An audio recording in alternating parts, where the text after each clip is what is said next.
to Countdown to Restoration, episode 85, and we're still alive. Yeah, Biden hadn't wiped us out yet. The reigning thief in chief. Yeah, the thief in chief. Yeah. All right, bud. Thank you. We'll see you tomorrow. So we just move along to watch all of our episodes. You can watch on Rumble, channel DANWT, or YouTube. There it is, Danny Thompson. Of course, you can just watch every day and keep up. But you might want to go back and, did he really say that back then? Didn't he say this was going to happen?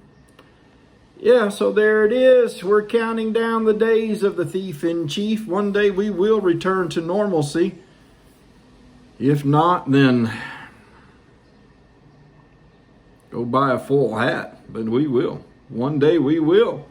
And we will no longer have to deal with things like this. People who appoint a man who thinks he's a woman into the second highest position at the Department of Health and Human Services. A doctor, ladies and gentlemen, that doesn't understand the first things about medical science.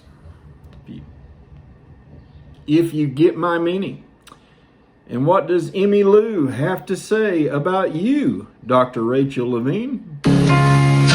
Making believe it's all I can do. Yep, making believe. It's all you can do, Doc. No fault of your own. You just weren't born what you think you are. We do have some news that will probably really excite Dr. Rachel Levine and many others. Lego announces LGBTQ. And me being the knowledgeable and worldly man that I am, I add the I. Plus, everyone is awesome set for Pride. Everyone is awesome. Yes, they are. Everyone is awesome. The everyone is awesome set. I love that. Not really. Lego has announced a new LGBTQ plus, LGBTQI plus themed Everyone is Awesome set of their famed plastic building block toys. The 346-piece set features 11 multicolored figurines standing on a flowing buildable rainbow platform. The special Everyone is Awesome set was designed by the Danish toy maker to celebrate diversity and inclusivity in celebration of Pride Month. This set goes on sale June 1st and retails for $34.99. And obviously, it's all the time we have for the good doc today. And if you want to spend $35 plus tax on it, go ahead. Secular Democrats of America, you can read about them, seculardems.org. I know you hear about it and you think, what can it be? You need to understand these people's thinking. It is the thinking of the regime. So, part of their thinking is they love abortion, such as the director of Health and Human Services does, Xavier Becerris. Is that right? I always get his first name messed up. But Down syndrome abortion gains traction after court ruling. Been a lot of rulings on this, but finally we have some clarity. It's a ban that even supporters acknowledge will be hard to enforce, unless somebody reports you. Yet 2021 has been a breakthrough year for legislation in several states seeking to prohibit abortions based solely on a prenatal diagnosis of Down syndrome. Yeah, horrible thing. All abortions are horrible, but governors in Arizona and South Dakota recently signed such bills into law, and similar measures are pending in North Carolina and Texas. Most significantly, a federal appellate court in Ohio, said Ohio could begin just starting it. I'll get it going. could begin to implement a 2017 law that has been on hold. Although the ruling by the 6th U.S. Circuit Court of Appeals conflicted with other federal court decisions, anti-abortion activists say it increases the chances that the U.S. Supreme Court will agree to consider a case addressing the challenging issue the legislation poses, and this could bring a clear path to the Supreme Court. So, anyway, that will not make everybody happy in the regime that love abortion at all costs. What you got, Johnny?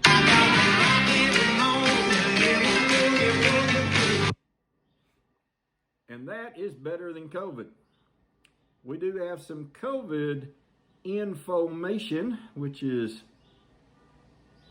good and bad. Someone's car alarm is going on, or they're driving with it on, I'm not sure. Mask mandates now banned for local governments and schools in growing number of GOP states. They've done it here in Texas. Excuse me. This story is talking about Iowa's governor doing it. Excuse me. They are passing laws that say local governments cannot bypass or go around state laws that say you don't have to wear a mask and then impose them. Want it uniform through the state so one person can control it. Of course, at certain times they do give control. Anyway, U.S. reports fewer than 30,000 cases for 5 straight days, with the nation averaging 1.8 million daily vaccines. Well, good for us. What's not good for us? Vaccine boosters could be necessary as soon as September. Yeah, Pfizer CEO saying you probably have to take one. And actually, the reports say that AstraZeneca is a good booster, barring the blood clots, etc. All right, but here we go a little bit further. How long do vaccine protections last? Science cannot say for sure. We don't know, ladies and gentlemen. Protection from coronavirus vaccines is expected to wane, but no one knows when. It could be as soon as this fall for the first wave of people vaccinated last winter, and many predict that COVID boosters will soon join annual flu shots, which many people predicted all along. But if you're a U.S. citizen going to Europe, as they're opening the door to those of us who have been vaccinated, not me yet, France reopens museums and sidewalk cafes as Europe agrees to let Americans back this summer. Yes, so you can go to France. I don't know if you have to wear the mask or not, but you can sit in a sidewalk cafe in Paris, and couldn't get it going, and enjoy the local culture as the many protesters walk by and Muslims do their thing. Yeah. So anyway, enjoy France. Vive la France.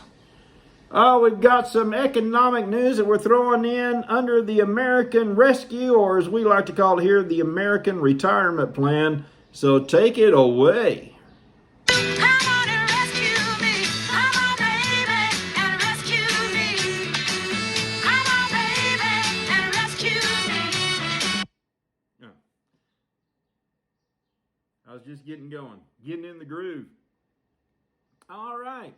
Some good news for the regime that they are taking credit for, even though they don't seem to understand what this news really means. But take it away, Jen. Okay, one item for all of you at the top. The unemployment data released this morning show us reaching the lowest level of new claims since the beginning of the pandemic, and the moving average has been cut by more than a third since President Biden took office just 4 months ago. We know the policies the president has enacted are making a difference. Today's 4-week average of 505,000 new claims is down from 752,000 the week the American Rescue Plan was signed, and badly needed economic relief started getting out of the door to families families and communities around the country. Who doesn't love a chart? So here's a little chart of the weekly unemployment claims just to show you all the trend. These numbers can be volatile, so we caution against reading too much into any single report. And obviously, we're looking at trend lines over time. But the trend is clear. In addition to declining unemployment insurance claims over the president's first 3 months in office, the economy has created an average of 500,000 new jobs a month, 8 times more than the average of the 3 months prior. And this is a direct result of President Biden's vision to build our economy from the bottom up and the middle out.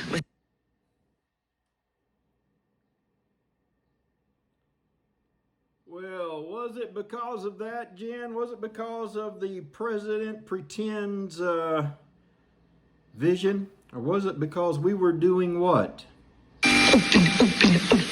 Yes, we were opening up. And the unemployment numbers have very little to do with employment numbers, which is what sank the regime last month and really upset them and made everybody realize they didn't know what they were doing. And nothing in the American retirement plan is helping right now. Not a thing. None of it. Not a thing. Some of the payroll protection programs, yeah, but they were going on before. So it has nothing to do with building the economy from the bottom middle out. They just, let's just do it because it's true. But they do, but they think we don't. You don't know what you're talking about, do you, sir? No, Jen doesn't. She does. If she does, she's lying. Jobless claims fall more than expected to new pandemic low, and we are glad about this. See, we are not negative people who don't want any good news. We just like them to be honest about it. This was happening anyway. The number of Americans filing first-time jobless claims fell to a pandemic low last week, according to the Labor Department. Data released Thursday show 444,000 Americans filed for first-time unemployment benefits in the week ended May 15. I think that was last week. Below the 450,000 filings that analysts surveyed by Refinitiv were expecting. The prior week's reading was revised up by 5,000 to 478,000 and expect these numbers to fluctuate as they revise them next week. Continuing claims for the week ended May 8th, meanwhile, rose to 3.751 million from last week's downwardly revised 3.64 million. Analysts were anticipating 3.64 million filings, so that's continuing claims aren't good, but that has to do in large part with the American Rescue Plan because of giving the extra money to people for staying home. See, economics are basically simple. You may have different ideas and theories and this and that, but it all pretty much works the same. Most people work based on need. There are some, they're going to work. If they're millionaires, they're going to show up every day before everyone else. Or does millionaires matter now anymore? You got to be a billionaire. They're going to show up every day and stay the longest because they like to work. Okay, they want something to do. But for most people, if you don't need to go to work, they're not going to go to work. They're going to go do something else more fun. Or start another job on the side and get those benefits. But no, the American Rescue Plan keeps hurting them. And again, just because people aren't laying off, because people aren't letting people go, doesn't mean there's new jobs. And there's plenty of jobs. Doesn't mean there's new hires. It's just companies, they're trying to keep their people because can't get them. In fact, I heard a guy talking yesterday, and he said that his secretary had gone to a little vacation time down in beautiful Destin, Florida. You know that. We show the beach shots from them every now and then. Oh, it's beautiful. Beautiful beach and water. Said it took nearly 2 hours at this one restaurant for them to get their meal. And that's after they sat down, I believe. And they said, why? And said, we don't have any help. Can't get help. because people aren't going back to work. And this doesn't help them. Biden administration doesn't think it can force states to pay $300 unemployment benefits, according to a report. Well, no, because it's handled through the states. And so they don't really, a lot of things federal government just can't force. Now, maybe they can find other ways. They really want that money going out. And I don't understand why, because they know it's hurting them. But I'm telling you, between that extra benefit and the child tax credits coming out in July, there's a whole lot of people not going to work. I should say not going to work, but we will use the other expression as it sounds more factual, doesn't it? This state will pay unemployed workers $1,000 to get back to work. Connecticut announced plans to give thousands of long-term unemployed people $1,000 after 2 months of working at a new job. Governor Ned Lamont, a Democrat, unveiled the state's Back to Work CT program this week as a means to incentivize those pushed out of work by the COVID-19 pandemic for an extended period of time to re-enter the workforce. Well, unless you cut off those benefits, I don't think it's going to matter. Of course, the benefits end in August, so, if they don't extend them, and believe me, this Congress just is liable to extend them. So, we just have a problem. Again, it just shows how incompetent people do things. And see, they're trying to do two things. They're trying to look like they know how to get the economy going, but at the same time, they're trying to get people used to government money. And because as one economist, many economists and other political observers have pointed out, how are you going to take all this money away from people? They're going to start expecting it. And then, in campaigns, oh, I'm for keeping that money, I'm for taking it away. Well, who are they going to vote for? Because their taxes aren't going up, obviously. And again, a lot of the people that are getting this credit, they don't pay any taxes. They get money back. They get money credits at tax time.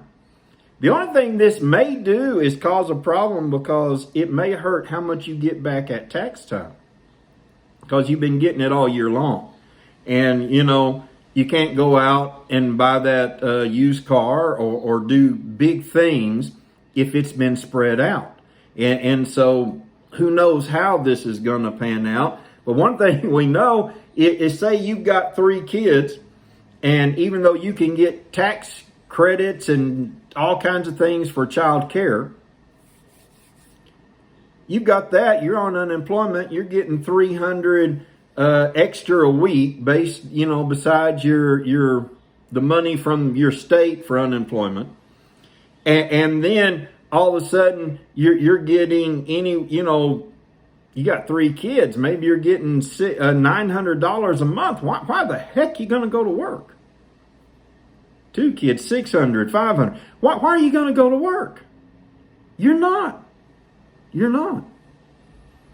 So, yeah, and then more with the American Rescue Plan, because they've got to pay for things, and one way they want to pay for things, they want to rob rich people's pockets bad.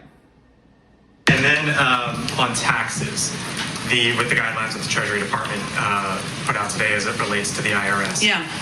What is the argument that you would make that the inflows and outflows of someone's account should be monitored by the IRS? And since the Treasury Department says those who make under $400,000 aren't going to be audited any more than they have been in the past, essentially, are you creating a 2-tier audit system?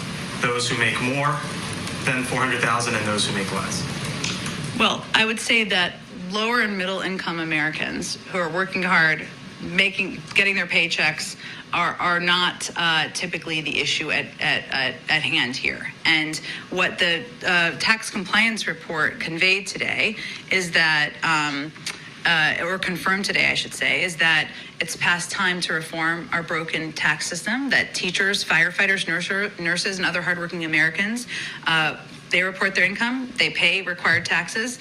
Wealthiest Americans and corporations, because they often operate under different tax systems, it already is a system that is living into America's, they are able to pay lower tax rates. That's not fair. That's basically what the president is conveying. I guess what would you say to the person who does well, pays their taxes, and just doesn't want the government seeing the outflows and inflows they pay by the book, and they say, hey, I don't think this is right.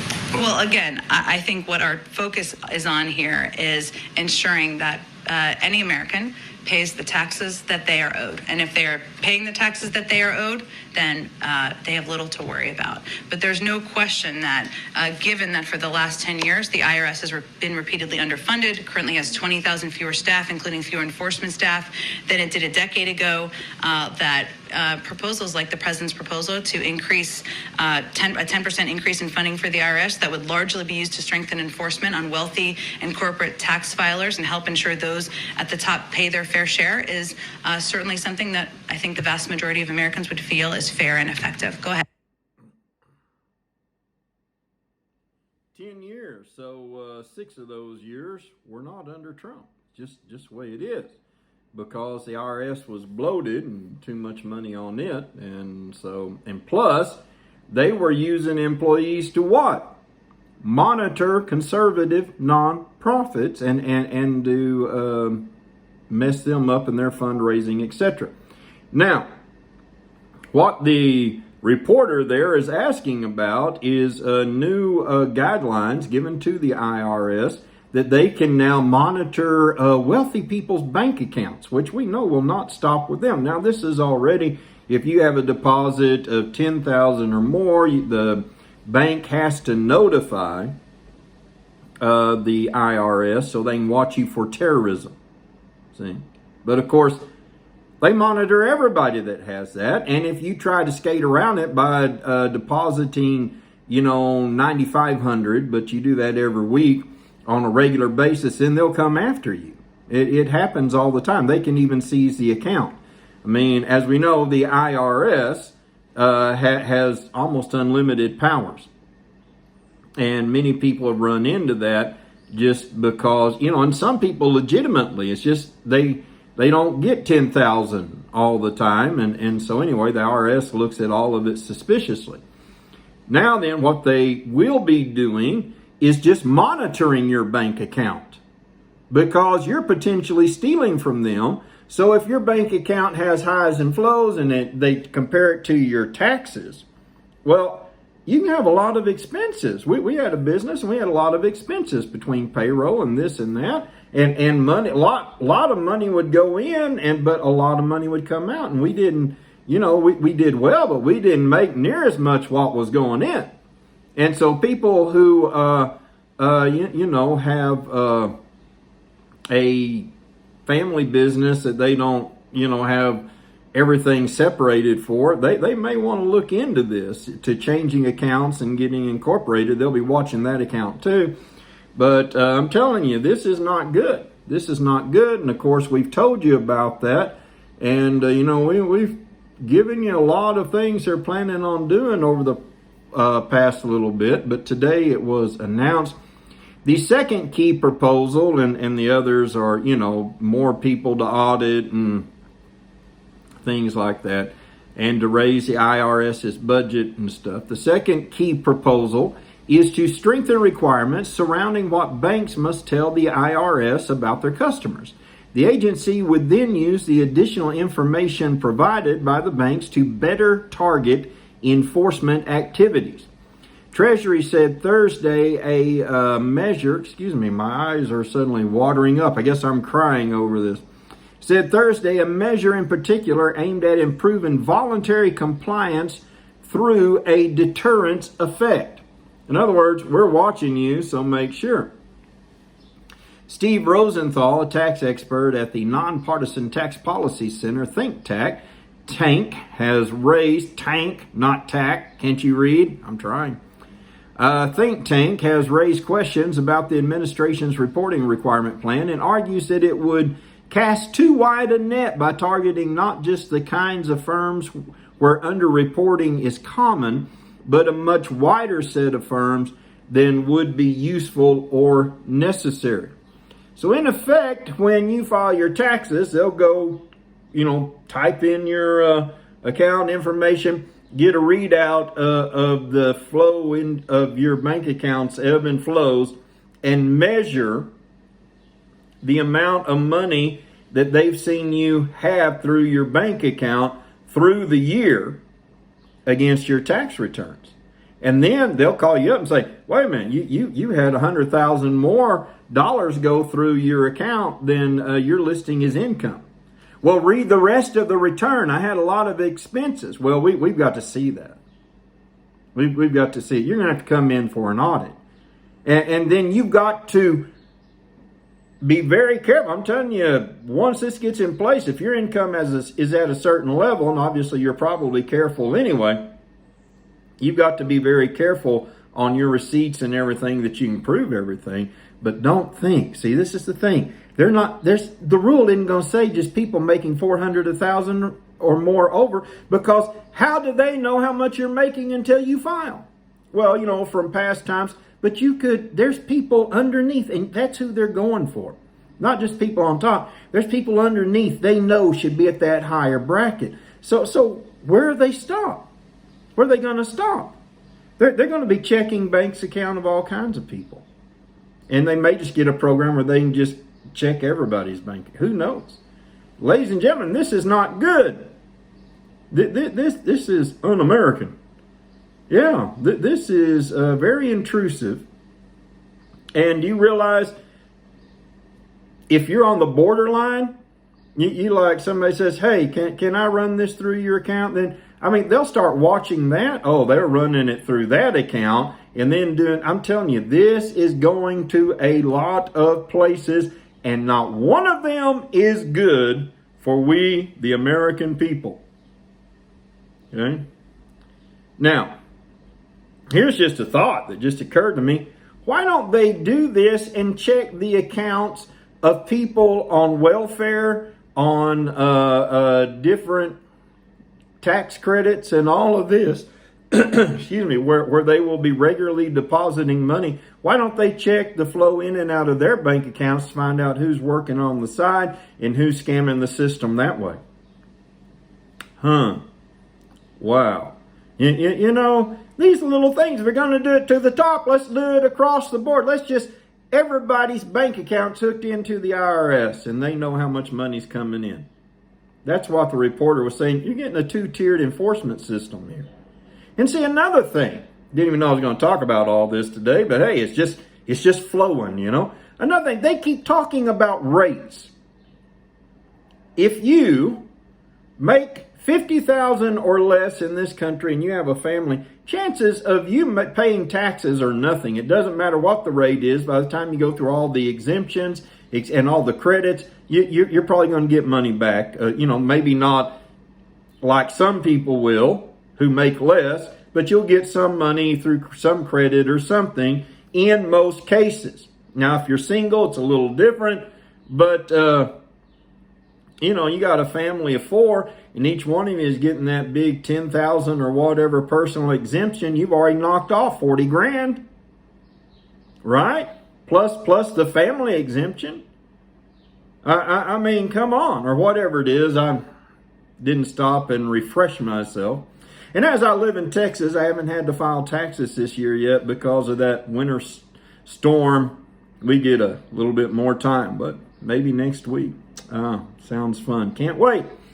Anyway, they keep talking about rates.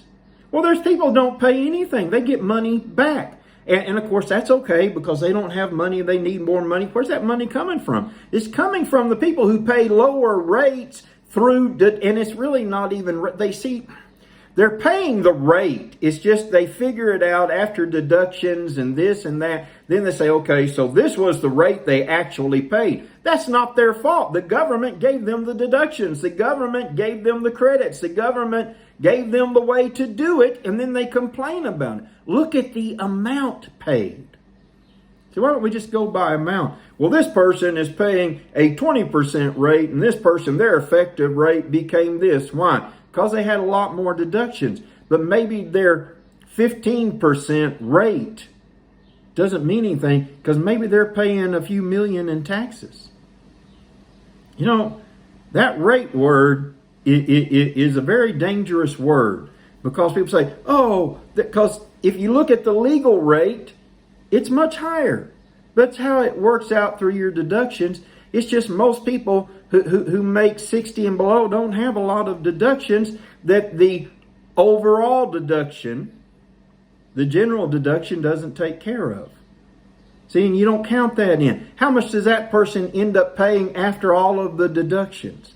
See, we don't do that. We just look at the mandated rate on people who make less, and then we look at the effective rate, what they paid versus the rate on people who make more. It's all politics, ladies and gentlemen. It's very deceptive, and they use it to create class warfare. And now they're going in all kinds of directions that are very dangerous for all Americans. And it's an assault on your personal liberty. It's assault on the basics of your liberty, your ability to support yourself.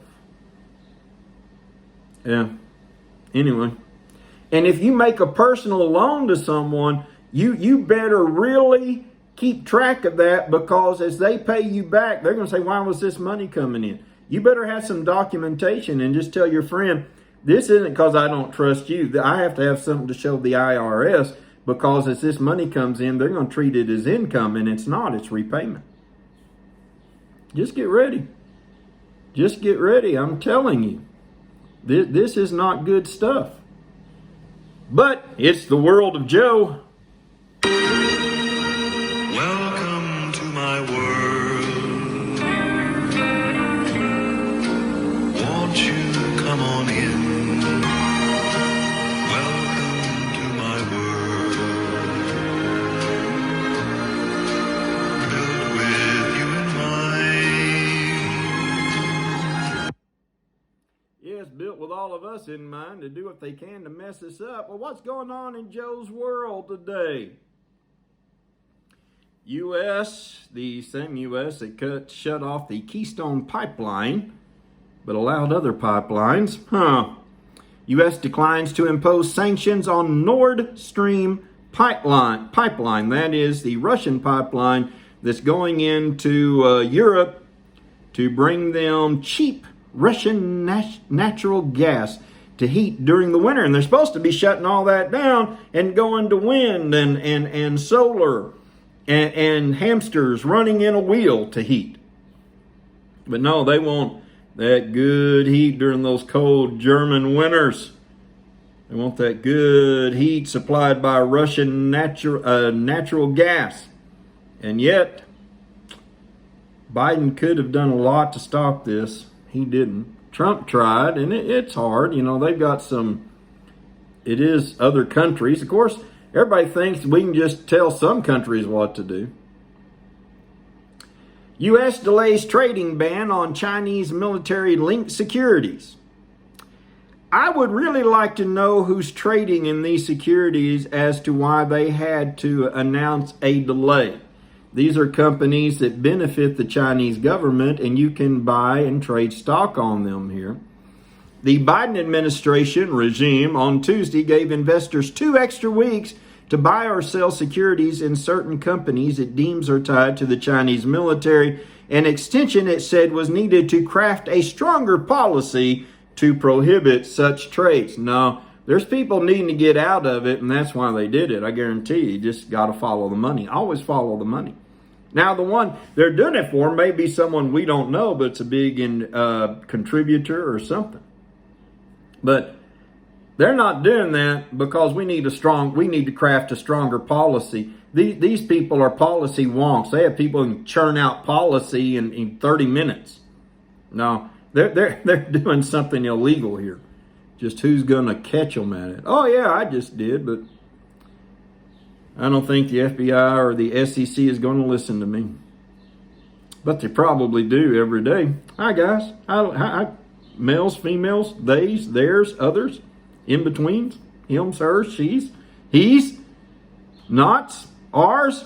Anyway, I told you the other day that the U.S. Armed Forces were going to start doing these more inclusive recruiting campaigns. And wow, listen to this.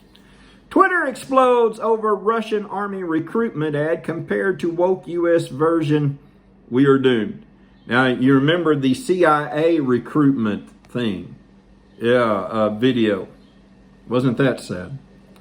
The U.S. Army gave the CIA a run for its money earlier this month with the release of a new woke animated fairy tale style recruitment ad that tells the story of a current Army corporal with two moms who married after one of them survived a severe car accident.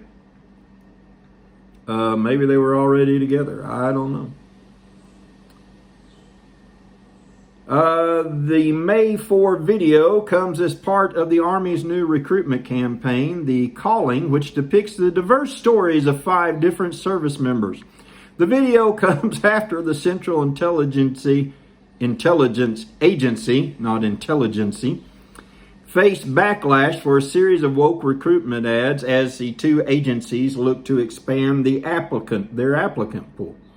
It begins in California with a little girl raised by two moms. The narrator, Corporal Emma Malone says in the video, although I had a fairy tale childhood, took ballet, played violin, I also marched for equality. I like to think I've been defending freedom from an early age. So we are going to show you a comparison to a Russian recruiting commercial and an abbreviated, it is edited some, but you get the highlights. Takes nothing away or adds nothing, untoward to the U.S. Army's recruiting commercial. Which one makes you feel safer? That's the question.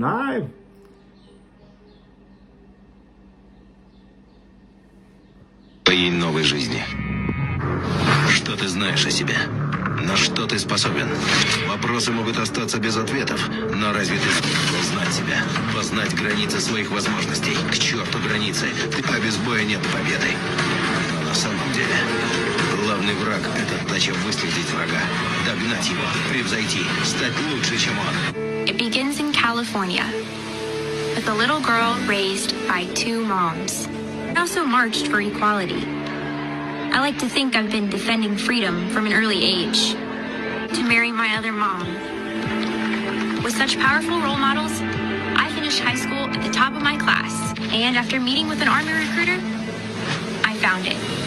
A way to prove my inner strength. I'm U.S. Army Corporal Emma Malone Lord, and I answered my call.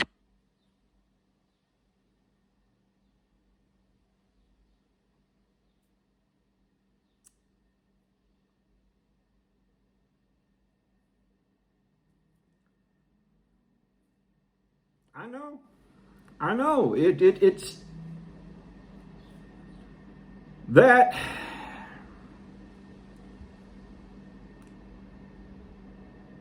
As Joe would sing, welcome to my world. I'm really surprised there's got to be a transgender commercial there. I don't know. I have to look them all up and see. I'm sure that Emma is a great person. I'm sure she is. I'm sure her mothers are both great people. But I'm putting my money on a face-to-face meeting with that very built-up Russian soldier who got out of bed ready to kill versus Emma who jumped over the cartoon wall.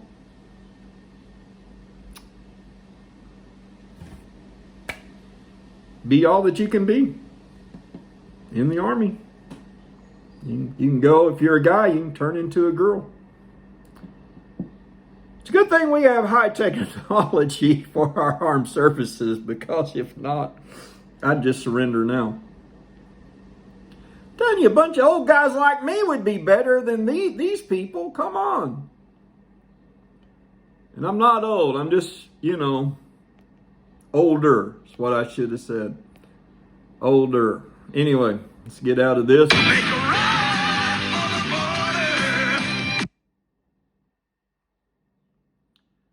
All right, what do we have at the border today? We have this little boy wearing a Adidas shirt in Mexico. Mexico faces crisis of migrant children and families with little housing and few resources. Washington is grappling with a sharp increase in migrant families and children, but Mexico faces an even graver crisis amid large-scale expulsions from the U.S. Yeah, it's not fair what we're doing to them, but it's not fair what they do to us either, is it? How am I doing on time? Okay. U.S. commits to admitting 250 asylum seekers per day in concession to advocates. Per day. Did we go over this? Well, we'll do it again.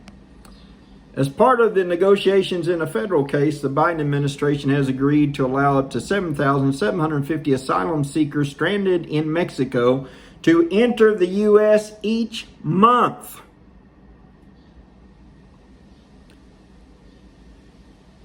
The top American Civil Liberties Union lawyer overseeing the lawsuit told CBS News Monday. I think we did this. Under the new agreement, the Biden administration is committed to processing up to 250 asylum seekers deemed to be vulnerable by the advocacy groups on a daily basis and permitting them to continue their legal cases on American soil. Yeah, why not? Those eligible would be exempted from the Title 42 policy. Keeps you out because of the pandemic. A Trump-era public health edict under which and that Biden has continued. It's not just Trump-era. Under which most single adult migrants and some families with children continue to be expelled from the U.S. without a chance to seek asylum. The Department of Homeland Security has been making humanitarian exceptions to the Title 42 rule for months. However, under the agreement, the Biden regime committed to creating a streamlined process for assessing and addressing requests to follow vulnerable families and children and adults to allow, not follow, vulnerable families with children and adults to enter the U.S. according to Lee Gellert, who has been leading negotiations on behalf of the ACLU. And yes, we did. Thank you for helping me with that. Yes, all right. We're on U.S. on track to encounter record 2 million migrants on the southern border, government estimates. And I think we've done this. Can you people not keep up with me? You throw this in every week, every day. We can't move on. We have a busy show here.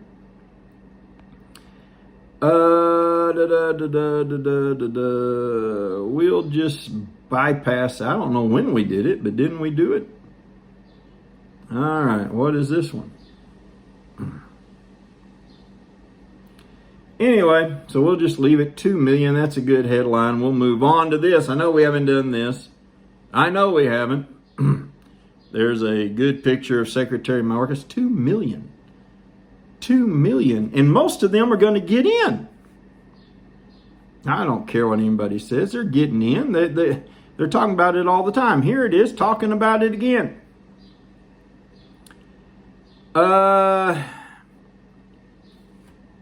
Didn't read the headline. Do we not have the headline?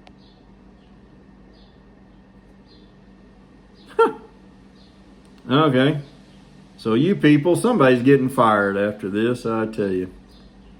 Sorry about this, folks. Just very poor preparation on our part. Representative Senator Andy Biggs, I think. Biggs pointed to the Immigration and Nationality Act. They're saying that the Department of Homeland Security is not following the law. Immigration and Nationality Act, which says inadmissible aliens must be detained while awaiting expedited removal from the U.S. He says the language is clear that detention is mandatory. I don't know. What? How did you people miss this? I tell you, I got to get a better staff. All right.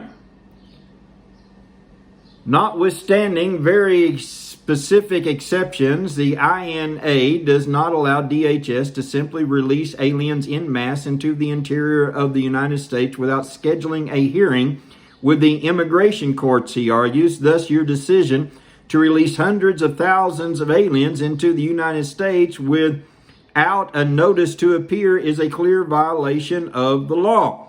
We reported this way back. They're just giving people a paper, if that, saying you need to report to this office so they can set up a hearing for you. Well, how many are going to do that? And it's a violation of the law. Biggs asked DHS to respond with how many migrants have reported to ICE after being released without a notice to appear, and how many who have not been reported have been arrested and removed. Well, how would they find them, and how would they know? You know, this is just...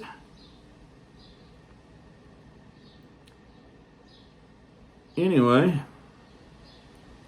I don't know why we are so bad on this upload here. Secretary Mayorkas needs to be held accountable. The Biden administration's refusal to address the chaos at the southern border is causing the crisis to worsen each day, Biggs said in a statement to Fox. Instead of incentivizing illegal aliens to flood across the border, he must enforce the law and secure our nation's sovereignty. Well, Mayorkas isn't concerned about that. You people confirmed him. DHS told Fox that it responds to congressional correspondence through official channels. The letter comes amid increasing pressure on Mayorkas from Republicans for his handling of the crisis of the southern border. And do you really think he cares? No. And so that's what they're doing. Congress saying, hey, you got to follow the law, but Republicans are in the minority. Sorry about that. What happened is, instead of removing the other items that we've already reported, I removed the wrong panels. So forgive me for that. All right, this is yesterday. Today, President Biden will sign a presidential memorandum to expand across access to legal representation and the courts. As President Biden knows from his experience as a public defender, short-lived as it was, timely and affordable access to the legal system can make all the difference in a person's life. Could he not get a job as a regular paid attorney? No, he was planning his ascension into Democratic politics, so you have to start at some place like that. Can make a difference in a person's life, including by keeping an individual out of poverty, keeping an individual in his or her home, helping an unaccompanied child seek asylum, which is why we point this out, helping someone fight a consumer scam, or ensuring that an individual charged with a crime can mount a strong defense and receive a fair trial. But low-income people have long struggled to ensure quality access to the legal system. And yeah, we know that, and that's fine, but it won't just stop with unaccompanied minors, ladies and gentlemen. This will be extended to all those seeking asylum and everything else. They just point that out to get your heartstrings going. Oh, we need to pay for the attorneys for these kids. These kids should have adults, and so that brings family members, that brings them in. It's all like what we showed you yesterday. The taking the provision that you have to prove citizenship out of HUD requirements means that illegals can just slip in and say, no, you're not allowed to. But they can. And then, of course, you can't punish them for it. I mean... DHS closes 2 migrant detention centers run by ICE amid allegations of abuse and misconduct. And that's been going on for a while. What they're doing, they're running this story now because none of this is current. The closing is. But they're running this now because they're starting to get a lot of complaints about their facilities. Okay? And I apologize for the earlier mess up.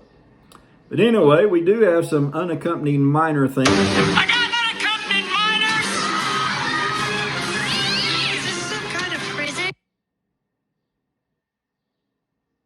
Yes, it is, as more and more are finding out. New migrant facilities for unaccompanied minors crop up to ease overcrowding. Just more and more and more. More than 22,000. My daughter lives in a town of 5,000. Roughly about 5,000, maybe less. 22,000. More than 22,000 immigrant children were in government custody as of Thursday of last week, with 10,500 sleeping on cots at convention centers, military bases, and other large venues. There you see the cots. And again, I don't know what we're supposed to be able to do with so many coming across. I really don't, but there are requirements. For the third time in 7 years, got to do something about this, ladies and gentlemen. And 7 years. So this was happening under Biden as vice president to President Barack Hussein Obama, who stopped all this. I took care of it. Yeah. For the third time in 7 years, U.S. officials are scrambling to handle a dramatic spike in children crossing the U.S.-Mexico border alone, leading to a massive expansion in emergency facilities to house them as more kids arrive than are being released to close relatives in the United States. Most of those relatives are here illegally themselves, because why wouldn't their kids be with them? More than 22,000 migrant children were in government custody as of Thursday, with 10,500 sleeping on cots at convention centers, military bases, and other large venues, likened to hurricane evacuation shelters with little space to play and no privacy. More than 2,500 are being held by border authorities in substandard facilities. The government failed to prepare for a big increase in children traveling alone as President Joe Biden ended some of his predecessors' hardline immigration policies and decided he wouldn't quickly or ever expel unaccompanied kids from the country like the Trump administration did for 8 months. So many children are coming that there's little room in long-term care facilities, where capacity shrank significantly during the coronavirus pandemic. As a result, minors are packed into Border Patrol facilities not meant to hold them longer than for 3 days, or they're staying for weeks in the mass housing sites that often lack the services they need. Lawyers say some have not seen social workers who can reunite them with their family in the U.S. As it currently stands with a lot of these emergency intake sites, children are going in and there's no way out, says Lisa Welch, Senior Director of Legal Advocacy and Child Welfare at the National Center for Youth Law. They're complete dead ends. And also, one of the big problems with them is they're not subject, and FEMA's taken over a lot of them, they're not subject to state inspections and state guidelines that normally places that house children and even adults would be restricted to, so they can do pretty much what they want.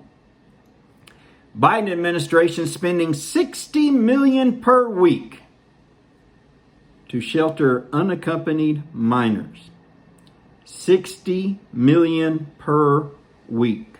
That's off budget, ladies and gentlemen. They don't have the budget for that. By September, about 22 to 26,000 unaccompanied minors will arrive at the border each month. This amount's going to go up.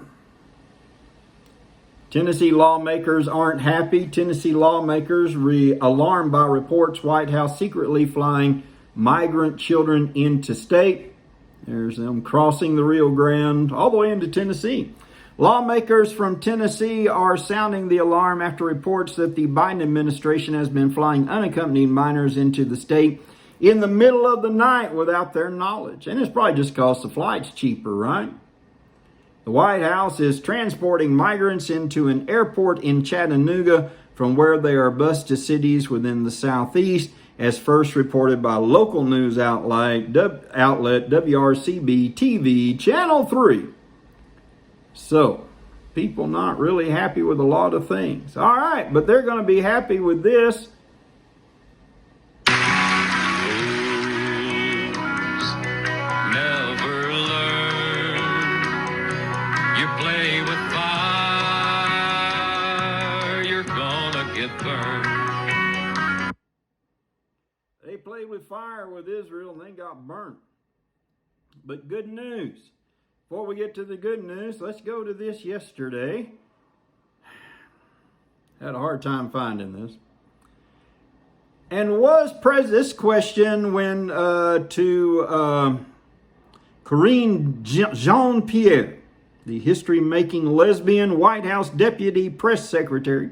Again, not me. That's the way it was reported. About the chance encounter with Representative Tlaib that the president pretend had on the tarmac in Michigan. And was the president looking to send a message to Israel or the global audience by making sure to meet with a Palestinian American congresswoman on the tarmac yesterday and by referencing her in his speech? Well, I mean, just to be clear, like that, said Miss Jean-Pierre, the trip to Michigan was pre-planned before any of this. There's lots of Democratic lawmakers in Michigan who he could have met with and spoke about. And, yeah.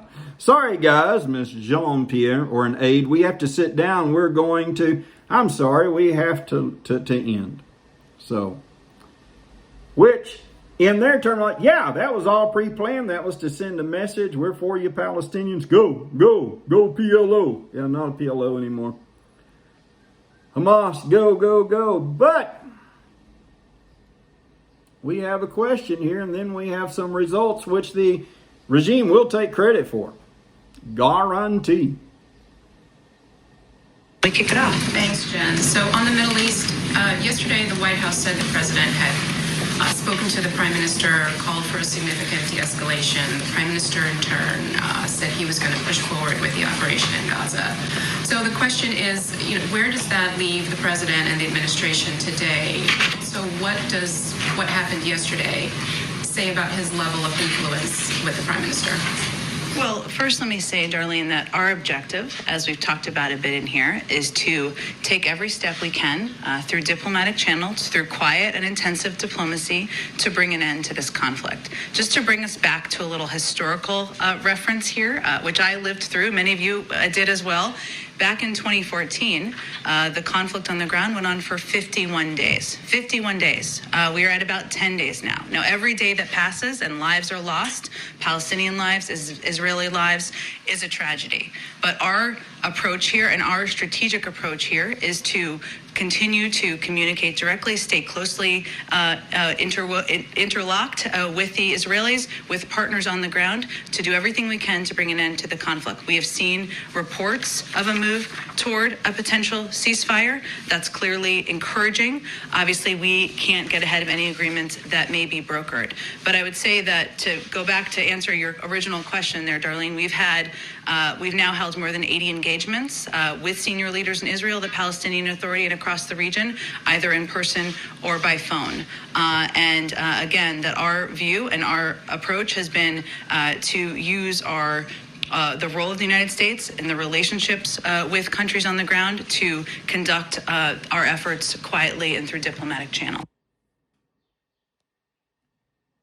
This because the pretend president had told Israel yesterday, I want to see de-escalation, and I want it now, mister. Not the way to talk to a head of state, but okay.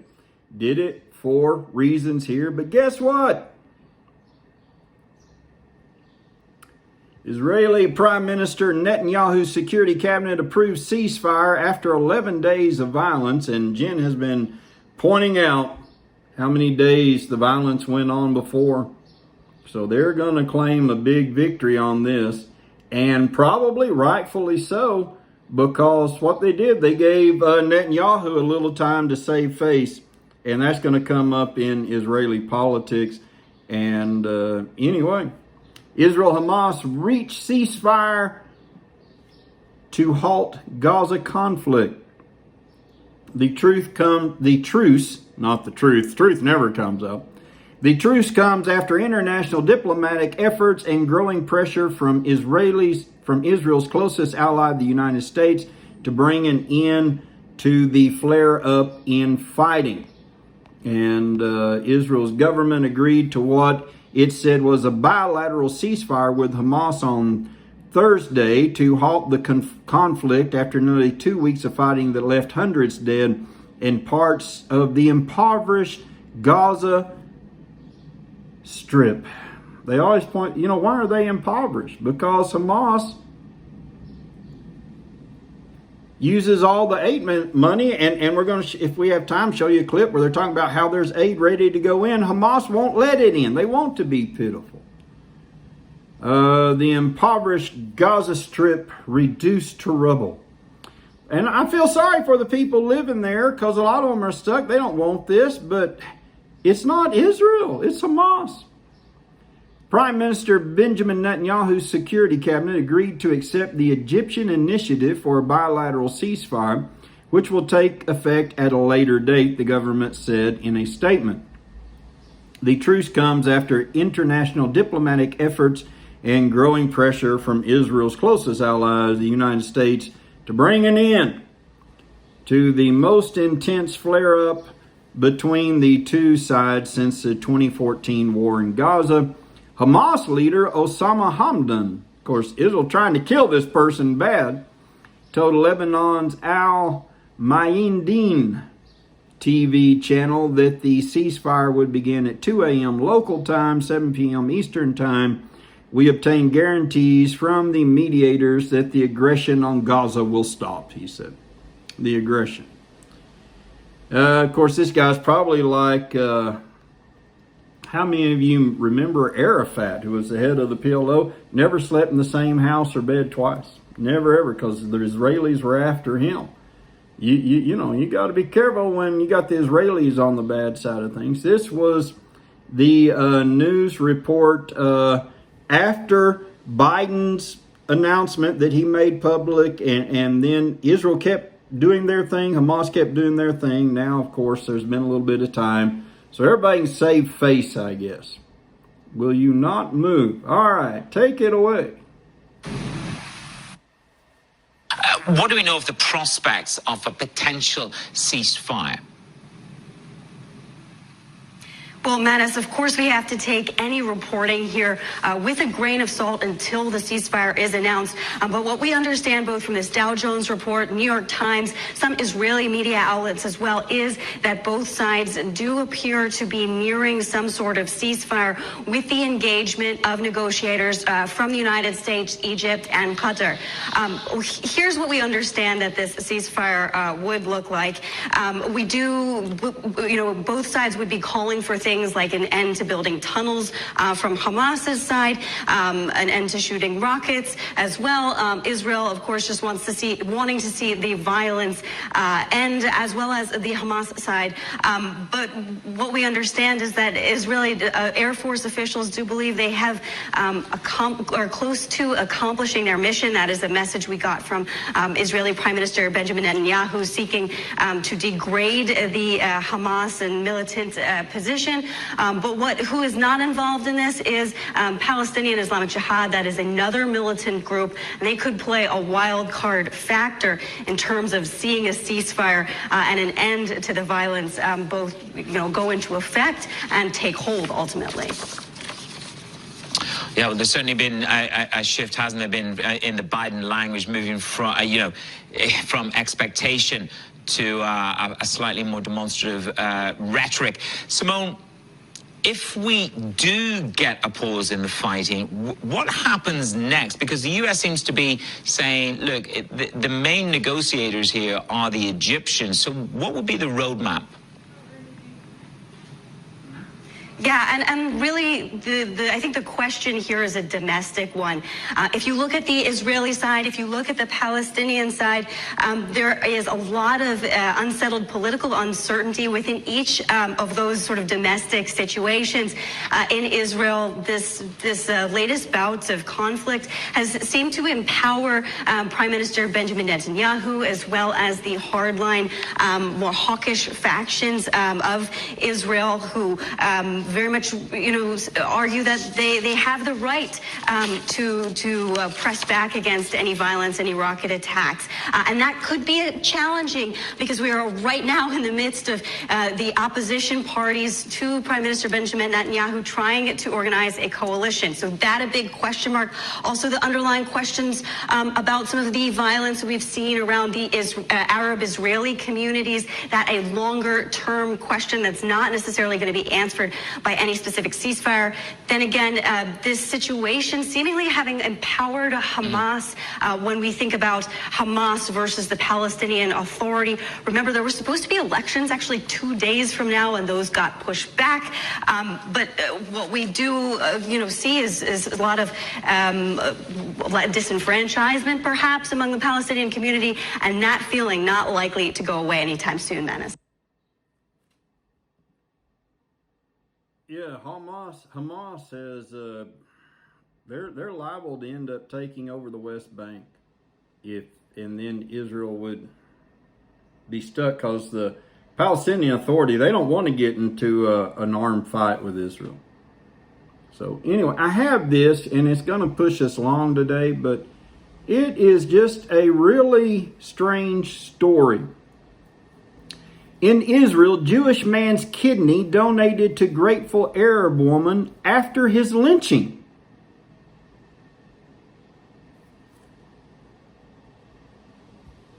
You're like, what? A bereaved and bewildered family in the Israeli village of Hadid sits Shiva, mourning the loss of a man they say was all heart. No pun intended, I guess.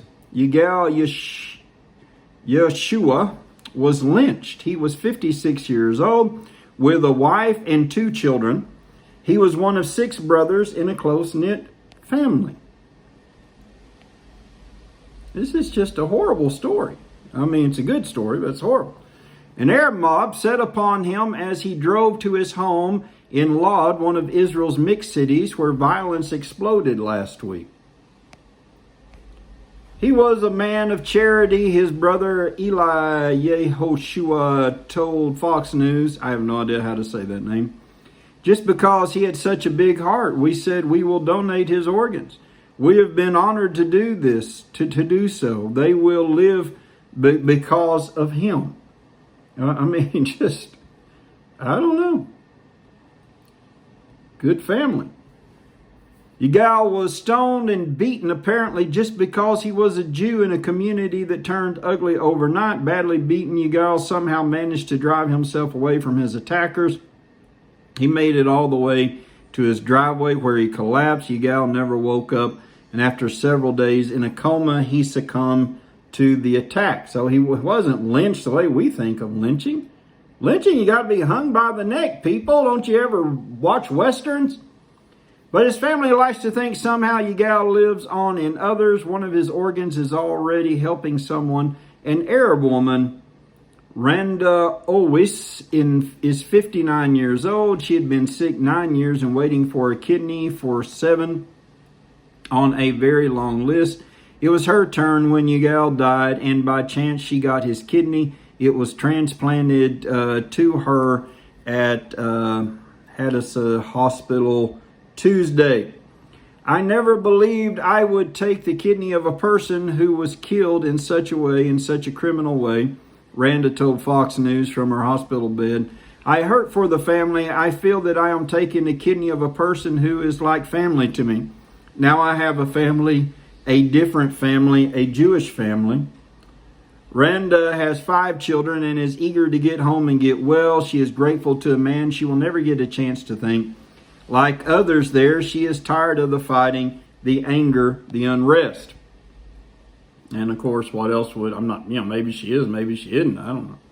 The riots that broke out last week in several of Israel's mixed Arab-Jewish cities stunned many in Israel.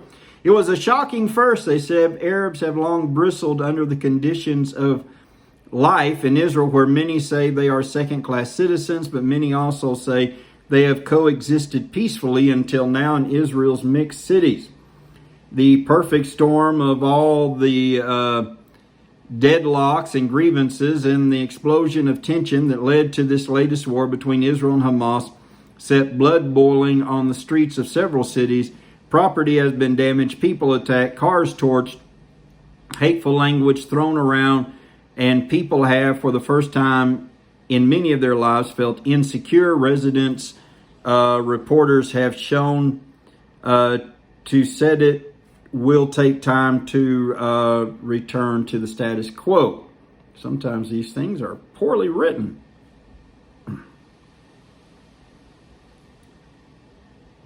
Yigal's niece works as a medic. She was working the night her uncle was killed. In fact, she was treating an Arab man who suffered a head wound after a scuffle with police. She said the next call that came into emergency dispatchers, she'd later find out, was a call about Yigal. Just sad, sad things, ladies and gentlemen. And there's no end in sight just because you get a ceasefire. And anyway, some quick God formation. Some of it will blow your mind. Consider mind blown. Okay, we'll get on with it because I'm running late. Anyway, freedom. Joe's been getting a lot of freedom. Freedom from control is what he seeks, and he's asked for it, but it wasn't given to him. The restraints stay on and cannot end and will not be removed. He is reminded constantly that he can only go so far, and so he gets to do, they're giving him a lot of chances to talk, makes him feel better, more cooperative. Treat him like a child. The left is being told that if it wasn't for Hamas, all condemnation would go to Israel. If Hamas hadn't started launching rockets, then they would be condemning Israel through this whole time. So they are being told to stop their complaints, or they will hurt the regime's plans to force Israel into a peace plan that will only be a trap for them. And, who knows what they can do? I don't know, but the left's not shutting up. On the economy, they know this, is stuck due to no one to work. They are stuck because they have already given too much money. They have a plan, because these people always have a plan, to allow illegals and asylum seekers to work until their cases are heard to fill the void. If they register, they can stay and work while they're waiting for their case to come up. By this, they hope to turn the tide of lack of employees while they keep funneling money to deserving citizens to stay home and do nothing. So that's what they're talking about. We'll see how it goes. God bless you. Thanks for watching a little bit longer. Pray for the country. Make your voice heard. Thank you for watching. Tell somebody, share it, and we'll see you tomorrow. Bye.